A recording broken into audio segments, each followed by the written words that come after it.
Pada tanggal 28 Desember tahun 2019, mungkin bisa dikatakan sebagai salah satu hari yang paling bersejarah bagi timnas Indonesia.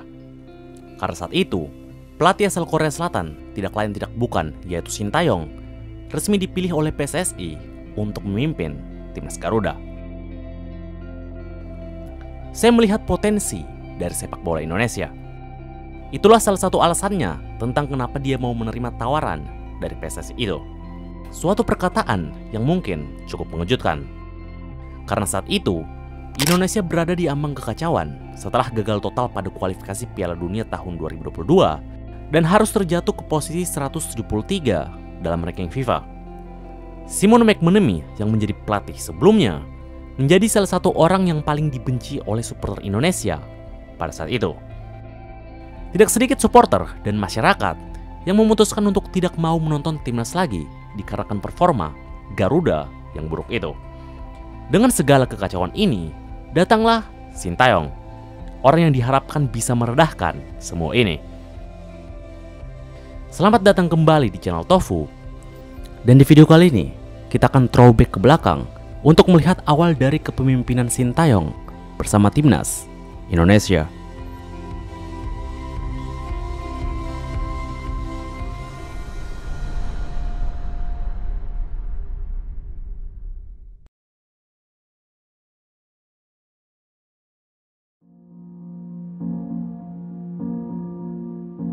Untuk memahami semuanya, mungkin kita akan menelusuri situasinya sejak awal. Jadi saat itu, setelah hasil buruk timnas Indonesia di bawah asuhan Simon McManamy, PSSI mengadakan rapat dadakan untuk membahas tentang masa depan kursi kepelatihan timnas Indonesia. Saat itu, ada dua calon yang diusulkan oleh PSSI. Yang pertama adalah Luis Mia yang merupakan mantan pelatih timnas edisi tahun 2017-2018 lalu, dan juga Sintayong yang merupakan mantan pelatih Korea Selatan yang pernah mengalahkan Jerman pada Piala Dunia tahun 2018 lalu.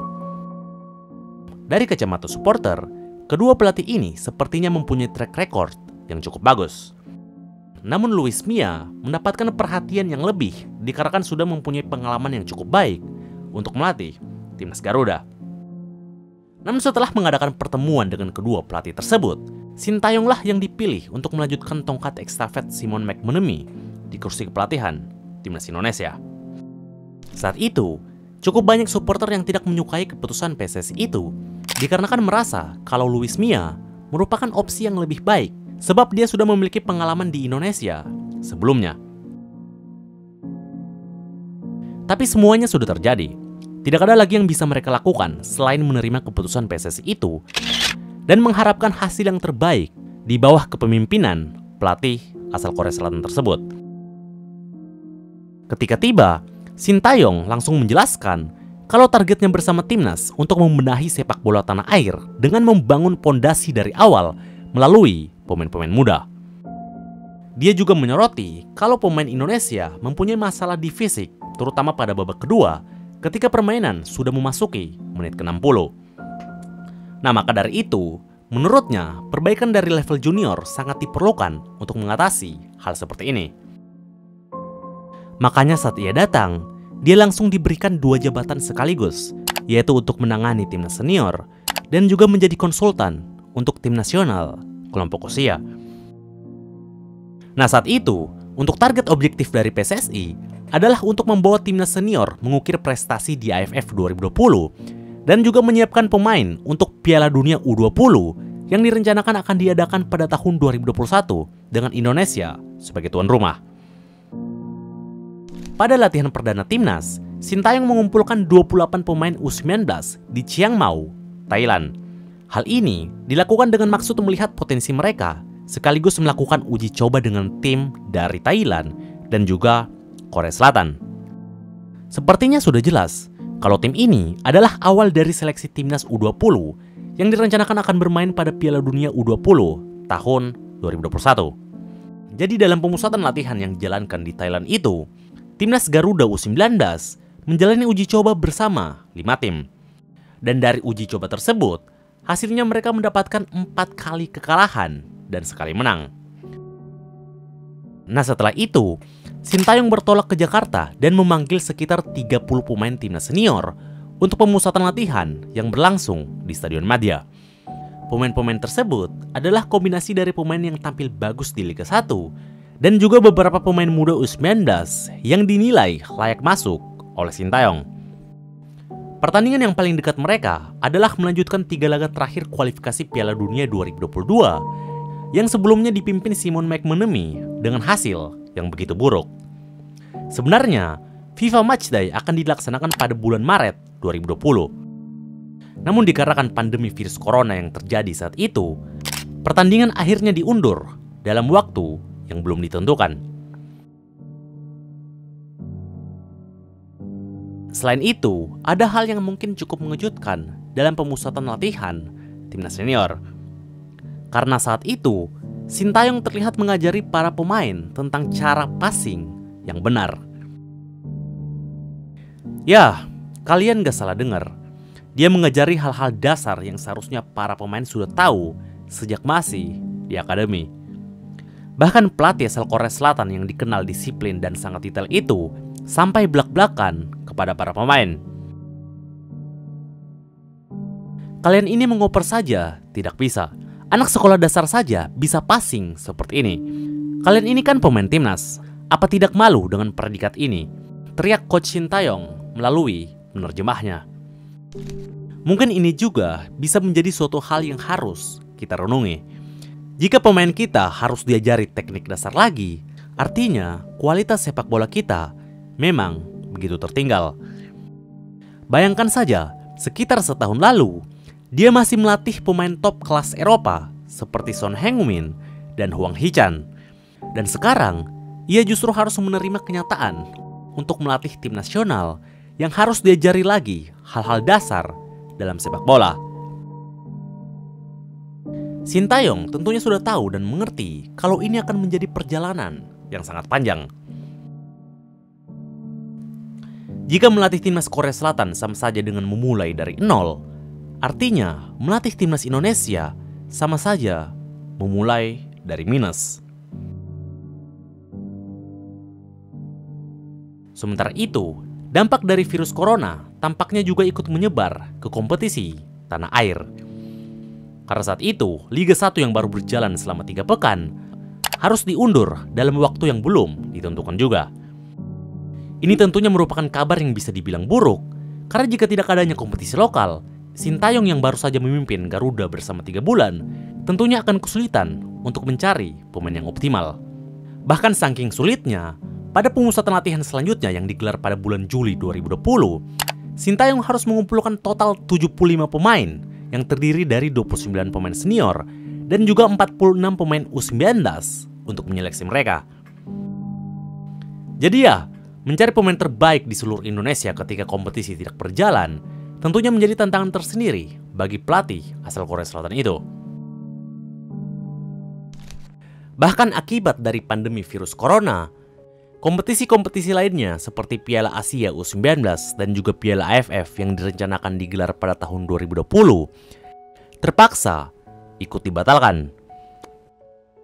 Dengan penundaan kedua kompetisi tersebut, membuat tidak adanya aktivitas resmi sepak bola di Indonesia sepanjang tahun 2020. Melihat situasi yang semakin kacau, Sintayong akhirnya membawa pasukannya, terutama pemain U19, untuk menjalani pemusatan latihan di luar negeri. Hal ini dilakukan guna tetap menjaga fisik para pemain, mengingat tidak adanya aktivitas sepak bola di Indonesia. Nah, dalam pemusatan latihan di luar negeri inilah Sintayong mencoba untuk mencari pemain diaspora atau keturunan yang mungkin tertarik untuk membela Indonesia pada timnas U19. Sudah jelas sejak awal kalau timnas U19 ini adalah proyeksi pemain yang disiapkan untuk Piala Dunia U20 yang direncanakan akan digelar pada tahun 2021. Namun sayangnya, dikarenakan virus corona yang lagi-lagi masih menjadi isu yang besar, Piala Dunia U20 tahun 2021 akhirnya dibatalkan.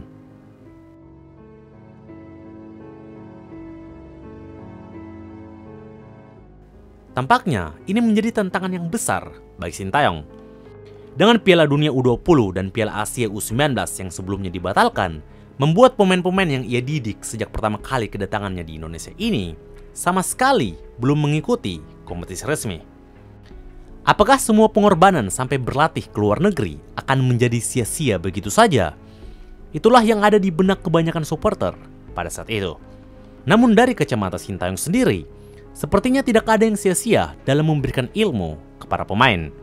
Karena sejatinya, pemain-pemain inilah yang akan terus dibina untuk proyeksi ke timnas senior di masa depan.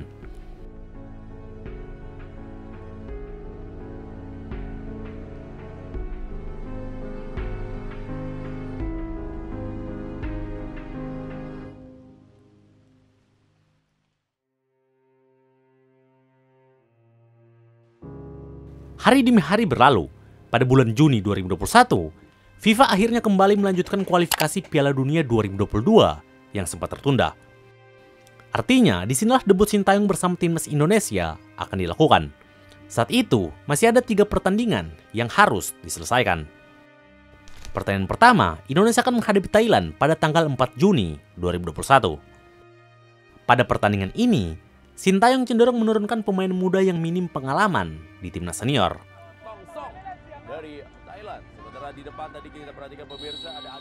Pertandingan pun dimulai. Ketika pertandingan baru saja berjalan 5 menit, Thailand mampu mencetak gol perdana melalui sepakan Narubadin.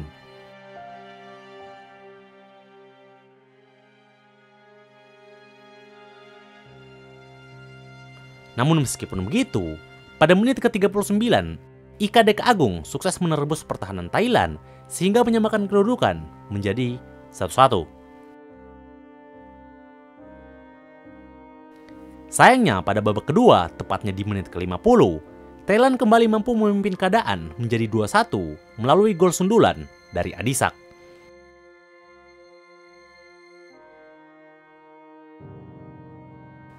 Namun perjuangan Garuda belum berakhir. Pada menit ke-60, Evan Dimas mampu mencetak gol tambahan sehingga mengubah skor menjadi 2-2.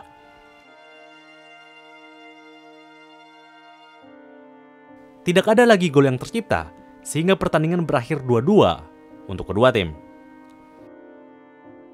Meskipun belum mampu meraih kemenangan, Sintayong sepertinya tetap puas atas debutnya itu. Karena menahan imbang pemain Thailand di laga penting, tentunya suatu hal yang tidak mudah, mengingat skuad timnas saat itu didominasi pemain yang minim pengalaman di level senior. Namun terlepas dari hasil tersebut, Indonesia ternyata tidak bisa berbicara banyak di 2 laga tersisa. Karena setelah itu, timnas Garuda harus puas menerima 2 kekalahan telak saat menghadapi Vietnam dan Uni Emirat Arab. Karena hasil yang mengecewakan di 2 pertandingan ini, Sintayong mendapatkan banyak kecaman dari para supporter timnas Garuda.